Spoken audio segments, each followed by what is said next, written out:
Press वार्ता शुरू करने से पहले छत्तीसगढ़ में एक पत्रकार की निर्मम हत्या जो हुई, मुकेश चंद्राकर जी की, खोजी पत्रकार थे, उनको कांग्रेस परिवार की तरफ से श्रद्धांजलि अर्पित करना चाहता हूं। Before I begin the press conference, we would like to pay our tributes and we'd like to condole the death of a journalist, an investigative journalist in Chhattisgarh, Mr. Mukesh Chandrakar.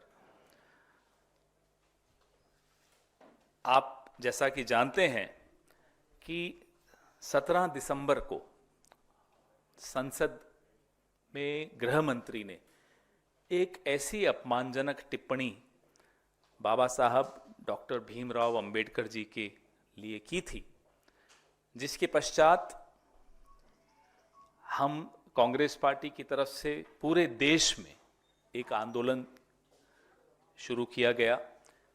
हम इस उम्मीद में थे कि गृह मंत्री क्षमा मांगेंगे, माफी मांगेंगे।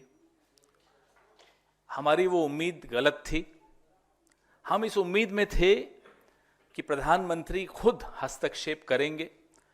प्रधानमंत्री ने हस्तक्षेप किया, लेकिन गृह मंत्री के पक्ष में और बाबा साहब डॉक्टर भीमराव अंबेडकर जी के अपमान में साझीदार बनते हुए दिखे प्रधानमंत्री जी। ये बहुत अफसोस की बात है। बेलगावी में आप में से कुछ साथी वहां मौजूद थे। वहां भी जो एक ऐतिहासिक कांग्रेस कार्य समिति की बैठक हुई, उसमें भी इस मुद्दे को जोर शोर से उठाया गया और तय किया गया कि एक अभियान शुरू किया जाएगा कांग्रेस पार्टी की तरफ से, जय बापू, जय भीम, जय संविधान। महासचिव संगठन के केसी वेणुगोपाल जी ने आपको मुखातिब होकर यह बताया था कि यह अभियान कांग्रेस पार्टी पूरे देश में शुरू करने वाली है। इस अभियान के तहत हर जिले में हम चौपालें लगाएंगे, इस पे चर्चा करेंगे कि कैसे न केवल बाबा साहब डॉक्टर भीमराव अंबेडकर जी का अपमान, बल्कि संविधान को बार बार नीचा दिखाने का षड्यंत्र आज से नहीं, दशकों से भारतीय जनता पार्टी और राष्ट्रीय स्वयंसेवक संघ लगातार करता आ रहा, और उसका सीधा सीधा खामियाजा प्रत्येक नागरिक को झेलना पड़ता है, उसको भुगतना पड़ता है।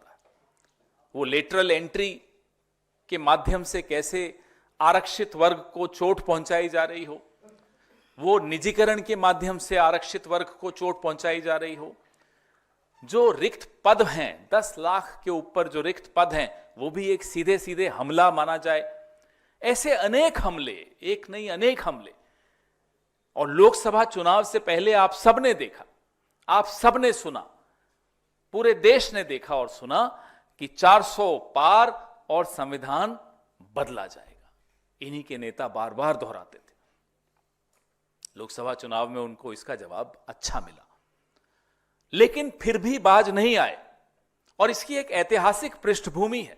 There is a historical background to the animosity the RSS has always had against doctor Bhimrao Ambedkar ji and the constitution of India. मैं अपने जो अभी लॉन्च कर रहे हैं, जो आप खुद स्क्रीन पे दिख रहा है पैम्फलेट, जो इन चौपालों में इस पैम्फलेट का वितरण भी होगा और इसी पैम्फलेट के आधार पर ये हमारा आंदोलन चलेगा। और 26 जनवरी माफ कीजिएगा, 26 जनवरी को डॉक्टर अंबेडकर नगर यानी कि मऊ में इसकी एक रैली के रूप में परिणति होगी। तो इसका जो ऐतिहासिक पृष्ठभूमि है वो ये है कि जब ये संविधान हम पास कर रहे थे, पूरा देश इस संविधान को पास करने के लिए बड़ा उत्सुक था। 30 नवंबर 1949 को आरएसएस ने अपने माउथपीस ऑर्गेनाइजर में संविधान को अभारतीय बताया। ये आज का नहीं है भाई, वही कह रहा हूं, दशकों से ये इसके पीछे पड़े हुए हैं। रामलीला मैदान में इन्होंने अंबेडकर जी का पुतला जलाया था। जब अंबेडकर जी महिलाओं के समान अधिकार की बात करते थे, उनके लिए संघर्ष करते थे, तो उनका पुतला जलाया जाता था। तो ये आज की बात नहीं है।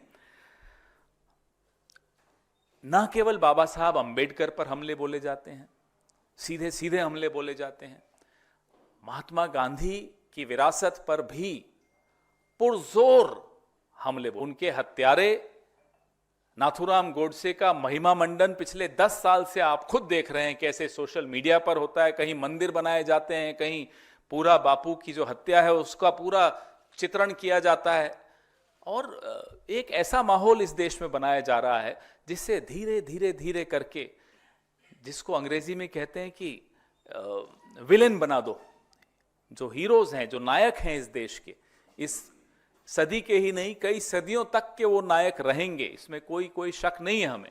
लेकिन उन नायकों को कैसे खलनायक बनाया जाए, यह षड्यंत्र जो रचा जा रहा है, यह आज से नहीं शुरू हुआ। यह आजादी से पहले और आजादी के बाद भी संघ हमेशा इस तरह का षड्यंत्र कोशिश करता रहा। संघ का जो राजनीतिक ब्रांच है, जिसको भाजपा के नाम से आप लोग सब जानते हैं, जब से भाजपा पूर्ण बहुमत में आई तब से ये हमले और बढ़ गए, और इन्हें एक पूरा आत्मविश्वास था कि 2024 के चुनाव में वो पूर्ण बहुमत से भी और आगे चले जाएंगे, 3/4 ले आएंगे, तो संविधान को पूरी तरह से बदल लेंगे। और अगर ये हो जाता तो ना केवल संविधान बदलते, अगर ये हो जाता तो ये कब नोटों के ऊपर से महात्मा गांधी की चित्र गायब हो जाता, किसका चित्र लग जाता, आप कुछ सोच भी नहीं सकते थे। क्या क्या कर लेते।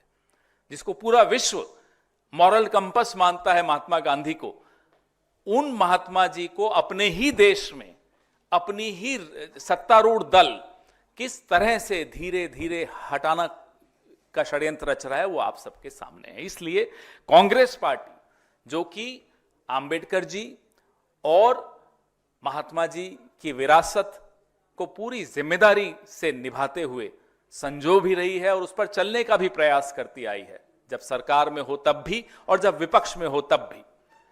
ये हमारी जिम्मेदारी बनती है कि हम राष्ट्रव्यापी अभियान छेड़ें और इस विरासत को ना केवल नई पीढ़ी को याद दिलाएं, स्मरण दिलाएं, लेकिन इस विरासत को पुरजोर तरीके से, अहिंसक तरीके से संजोने के लिए लड़ें। ये उसी सिलसिले में हम ये चौपाल, ये अभियान शुरू कर रहे हैं।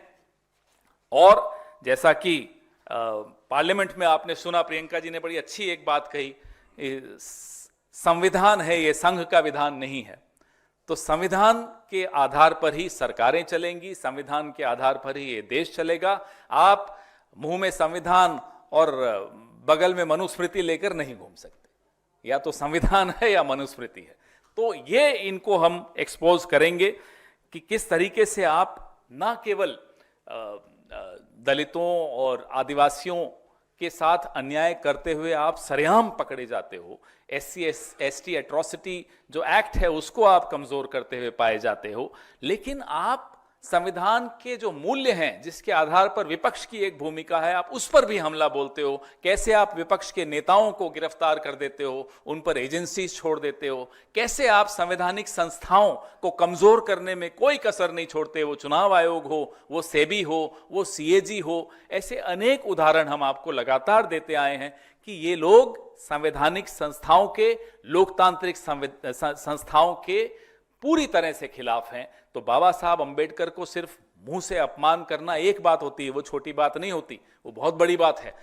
लेकिन साथ ही साथ बाबा साहब अंबेडकर के जो संविधान हैं और उस संविधान के आधार पर जो बनी हुई संस्थाएं हैं, उन पर भी आप कुठाराघात करते हो, उन पर भी आप हमले बोलते आए हो, तो ये बर्दाश्त नहीं होगा। इसके खिलाफ आंदोलन शुरू हो चुका है। कल GSO साहब ने सर्कुलर एक निकाला था, वो और हम जो ये पैम्फलेट आज आपके सामने में लाया हूं, इसको हम रिलीज कर रहे हैं आज अधिकृत रूप से, ताकि पूरे देश में इस तरह का जो तथ्यात्मक तरीके से ऐतिहासिक पृष्ठभूमि के साथ ये बताया जाए कैसे ये लोग इस देश के 90% आबादी के खिलाफ षड्यंत्र रच रहे हैं। बाबा साहब अंबेडकर का अपमान या उनके खिलाफ षड्यंत्र सिर्फ अंबेडकर जी का अपमान या षड्यंत्र नहीं है, ये इस देश के 90% लोगों के अधिकारों का हनन है, उसका नुकसान है, उस पर चोट है। Stay ahead with our cutting-edge news app. Instantly access the latest shorts in just 1 minute and breaking news in just 50 words. Download now for a smarter, faster news experience.